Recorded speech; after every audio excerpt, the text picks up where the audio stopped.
Hello everyone, welcome back to my YouTube channel. So ఈరోజు మనం JNTUK Kakinada, Hyderabad or Anantapur exams అనేవి ఎలా ఫస్ట్ అటెంప్ట్లోనే క్లియర్ చేయాలి అండ్ ఎలా రాస్తే మనకి ఎక్కువ మార్క్స్ అనేవి వస్తాయి చూద్దాం. ఫస్ట్ మనం ప్రెజెంటేషన్ అనేది నీట్గా క్లియర్గా చేయాలి. హెడ్డింగ్స్ అనేవి బ్లాక్ పెన్తో, మన కంటెంట్ అనేది ప్రొసీజర్ అనేది బ్లూ పెన్తో ఆర్ బ్లూ పెన్తో హెడ్డింగ్స్ అయితే బ్లాక్ పెన్తో మ్యాటర్ ఆర్ కంటెంట్ మనం నీట్గా రిప్రజెంటేషన్ అనేది ఉండాలి. సో చూడగానే మనకి ఎక్కువ మార్క్స్ అనేవి పడేలాగా ఉంటాయి. మనకి వచ్చిన క్వశ్చన్స్ అన్నీ ఫస్ట్ లైన్లో మనం రాయాలి ప్రాసెస్.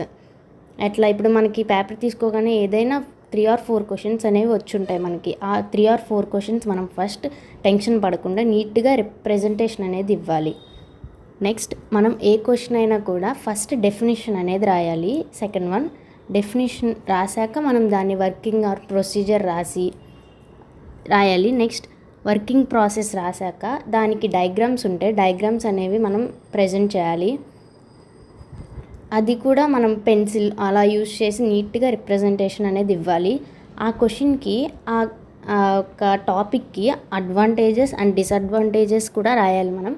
అడ్వాంటేజెస్ అంటే ఇప్పుడు లో కాస్ట్ ఆర్ లో కాంప్లెక్సిటీ అలా అనేవి అడ్వాంటేజెస్ ఉంటాయి. డిసడ్వాంటేజెస్ అంటే మనకి తెలియకపోయినా కూడా ఏదైనా హై కాంప్లెక్సిటీ, హై కాస్ట్ అట్లాంటివి కూడా రాయొచ్చు మనం. మనకు తెలియలేదని చెప్పి వదిలేయడం అలాంటివి చేయకుండా మనం అన్ని క్వశ్చన్స్ అటెంప్ట్ అనేది చేయాలి.